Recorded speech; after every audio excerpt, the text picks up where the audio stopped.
Et dans ma tête, je me dis, mais comment il sait ça? Enfin, comment il sait ça? Et il y a une voix bizarre qui sort de moi, en fait, et je commence à avoir une délivrance. Et je vous dis, après, pendant une semaine, j'avais la voix de Rocky Balboa, vraiment. Salut les amis, j'espère que vous allez bien. Donc je vous refais la vidéo pour une deuxième fois parce que j'ai eu un problème de micro. Donc c'est pas grave, on recommence. Je vais vous raconter quelque chose qui s'est passé dans ma vie. En fait, moi, j'ai été délivrée d'une dizaine de démons, vraiment. Parce que je faisais n'importe quoi dans ma vie. J'ai ouvert la porte au diable dans ma vie. Je l'ai invité dans ma vie. Donc j'ai fait totalement n'importe quoi, le truc à ne surtout pas faire. En fait, je vais vous raconter. Avant d'être chrétienne, moi je m'intéressais beaucoup à tout ce qui est médium, occultisme, Ouija. Je sais pas si vous connaissez, hein, le Ouija, c'est le jeu où tu invites les esprits chez toi. Tu les appelles, hein, y a une table avec l'alphabet. Tu mets un verre au milieu et tout, puis tu appelles les esprits. Bah moi c'est ce que j'ai fait. Je faisais plein de choses comme ça. Je regardais des vidéos de sorcières toute la journée. Enfin, je faisais n'importe quoi, mais n'importe quoi. Et en fait, je me disais, de toute façon, ça n'existe pas, les esprits, ça n'existe pas. Puis un jour, je me suis dit, allez, je vais essayer, je vais jouer au Ouija, je vais les appeler. J'avais acheté un pendule, vous savez, c'est comme un collier, un peu, un truc qui pend, où tu poses une question, et puis on va dire, dans un sens, ça va tourner tout seul, puis ça va te dire oui, et si ça tourne dans l'autre sens, ça veut dire non. Et moi, j'avais acheté ça, et j'avais fait mon Ouija avec ça. J'avais écrit l'alphabet sur une feuille et tout, j'étais déter, hein. J'avais pris mon pendule. J'avais appelé les esprits. J'appelais, je disais, esprit, es-tu là, nanani, j'appelais et tout, mais n'importe quoi. Hein. Et pendant 2 minutes comme ça, je vois qu'il se passe rien. Puis je me dis, bon voilà, ça n'existe pas. Ça n'existe pas, terminé. Je suis toujours avec mon pendule comme ça. Et d'un coup, le pendule, au lieu de rien faire, il faisait rien, le pendule. Ma main, elle bougeait pas, j'étais immobile. Le pendule, il tournait comme ça, d'un coup. Mais vraiment, d'un coup, il tournait à fond, alors que je bougeais pas du tout. Et en fait, j'ai senti mon crâne comme si on l'oppressait, comme si on était en train de l'écraser. Et je me suis sentie tomber en arrière, je suis tombée sur mon fauteuil en arrière. Et je sais pas, j'ai senti un truc dans mon cœur, l'adrénaline certainement, et puis la porte que j'ai ouverte, en fait, j'ai laissé le diable rentrer chez moi. Dès ce moment-là, ma vie, en fait, elle était bousillée. À côté de ça, en fait, à chaque fois que je dormais, je me réveillais tout le temps en sursaut. Et au fond de ma chambre, là où j'avais appelé les esprits, j'avais l'impression qu'on me regardait. Vraiment, je me sentais observée. Je me réveillais en sursaut. Et je dirais que je fixais là-bas et j'avais peur. Et j'avais tellement peur que, à l'époque, je connaissais pas Jésus-Christ. Mais j'étais allée regarder sur Google prière pour chasser les démons, un truc comme ça. Et parce que je savais pas moi qui priait, j'étais pas musulmane, j'étais pas chrétienne, j'étais pas bouddhiste, rien du tout. Et je voyais sur Google, il fallait prier les anges, Gabriel, je sais pas qui. J'avais fait ces prières-là. Bon, maintenant voilà, maintenant je sais que je prie Jésus-Christ et c'est tout, c'est le seul intervenant dans ma vie. Ça avait pas du tout résolu le problème, mais c'était la seule solution que j'avais vue dans ma vie à ce moment-là. Et du coup, ça a continué, jusqu'au jour où j'ai rencontré Samuel qui m'a témoigné de sa foi chrétienne et vous connaissez mon témoignage, après je suis devenue chrétienne. Et en fait, quand j'ai commencé à rencontrer Dieu, quand j'ai commencé à avoir Dieu dans ma vie, bon déjà ma vie elle s'est transformée, hein, clairement. Mais par contre, le diable il s'énervait beaucoup plus sur moi. Et en fait, ces petites peurs la nuit, où j'avais l'impression qu'on me regardait, ça s'est transformé en je me réveille en sursaut et je vois le démon avec mes yeux qui me regarde. C'est-à-dire qu'un jour, je me suis réveillée en flip total, j'ouvre les yeux, je vois au-dessus de ma tête un démon, mais vraiment. Genre, je l'ai vu physiquement, là, si vous voulez que je vous le décrive, je sais le décrire. C'était horrible, quoi. Et en fait, ce qui s'est passé, c'est que dans mes 2 premières semaines où j'étais devenue chrétienne, où j'avais donné ma vie à Jésus-Christ, je voyais des silhouettes noires partout. Mais quand je vous dis partout, partout. Vraiment, genre là, tu vois, comme tu me vois moi, je voyais ça, mais tout noir. Genre un coup, je roulais et je vois une silhouette noire devant moi qui passe sur la route. Alors j'aurais pu faire je ne sais quoi avec ma voiture, mais tellement que c'est arrivé, j'avais compris que ça venait du diable et qu'il voulait juste peut-être me faire un accident, j'en sais rien. Mais je voyais ça partout et je flippais. Samuel, je lui en ai parlé. J'avais peur de lui dire parce que je me disais ça se trouve je suis folle, j'en sais rien, enfin comment il peut se passer ce genre de choses. Et il me disait mais Rita, t'as déjà vu des trucs comme ça dans ta vie? Je lui dis non, c'est la première fois que ça m'arrive. Il me dit ça fait depuis combien de temps que t'es chrétienne? Je lui dis j'ai donné ma vie à Jésus-Christ, ça fait à peine quelques jours. Il me dit t'as la réponse à ta question. Pourquoi ça t'arrive? Mais parce que tu viens de donner ta vie à Jésus-Christ. Quand tu as pas Dieu dans ta vie, le diable, il s'en fiche de toi. Il s'en fout. Par contre, quand tu as Dieu dans ta vie, que tu es susceptible de ramener des personnes à Dieu, que tu es susceptible de donner la paix à certaines personnes parce que Dieu va t'utiliser pour propager sa paix, bah là, le diable, il est pas content et il en a après toi. Et en fait, dans ma vie, moi, le truc, c'est que malgré que j'étais devenue chrétienne, je faisais plein de choses mauvaises. J'étais quelqu'un qui mentait beaucoup, je faisais beaucoup de mal à Samuel de par mes mensonges parce que j'assumais pas mon passé, donc je m'inventais trop une vie pour me faire passer mieux que j'étais. Bon, vous me connaissez maintenant, je m'en fiche totalement. Je suis pas du tout la fille qui veut se rendre parfaite. C'est pas parce que je suis chrétienne que je suis parfaite, encore à l'heure d'aujourd'hui, pas du tout. Samuel, à chaque fois, il se rendait compte de mes mensonges, je lui faisais beaucoup de mal et j'en pleurais beaucoup parce que je me disais, mais je veux que ça se passe bien et je fais du mal à mes proches malgré moi. Et un jour, j'en ai eu marre et je pleurais à Dieu et je lui ai dit, Seigneur, transforme-moi, s'il te plaît, transforme ma vie, mais transforme-moi dans chaque millimètre de mon corps, vraiment. C'était vraiment la prière la plus sincère que je puisse faire. C'était tellement intense, je pleurais tellement toutes les larmes de mon corps. Et j'ai oublié cette prière, j'ai continué ma vie. Et quelques jours après, j'ai des amis de mon église, un couple un peu plus âgé que nous, qui nous disent, écoutez, on a une journée chrétienne chez un tel et tout. Venez si ça vous intéresse, je suis sûre que ça vous plairait beaucoup. En gros, on faisait une étude biblique toute la journée et des prières, des louanges, plein de trucs. Et je dis bon allez, allons-y, on y va. Et puis en fait, quand on est arrivé, déjà celui qui animait la journée, le monsieur, il me dit même pas bonjour, il me regarde puis vous savez, il me dit quoi? Genre j'arrive, il me dit toi, on va prier pour toi.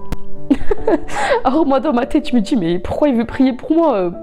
On est deux, il y a moi et Samuel, pourquoi il me dit pas moi et Samuel? Enfin, je trouvais ça bizarre. Je dis bon ok, d'accord. La journée se passe, je comprends absolument rien. En fait c'était pas à mon niveau. Moi ça faisait 1 an que j'étais chrétienne mais j'étais pas hyper proche de Dieu même si j'avais vécu plein de trucs. Et je sais pas, je comprenais pas, c'était trop compliqué pour moi. Et comme par hasard, il y avait des gens qui m'appelaient, ouais Rita, viens, faut que tu fasses ça, Rita, viens, j'ai besoin de toi, nanani.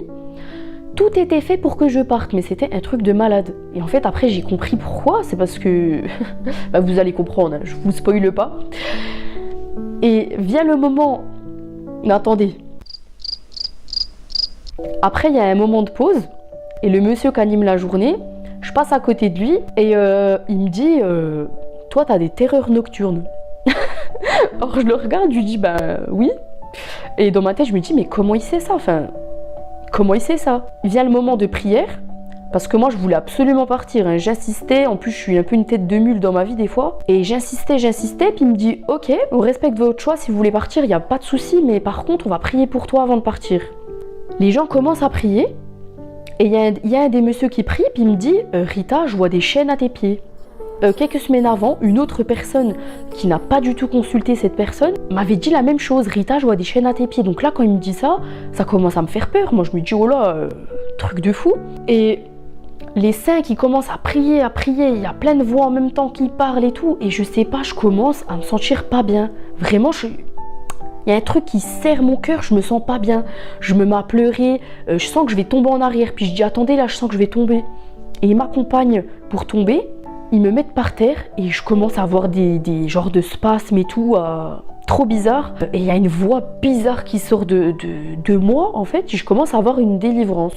En gros, comme si tu exorcises quelqu'un, moi j'appelle ça une délivrance. Je commence à être délivrée, il y a des choses qui sortent de moi.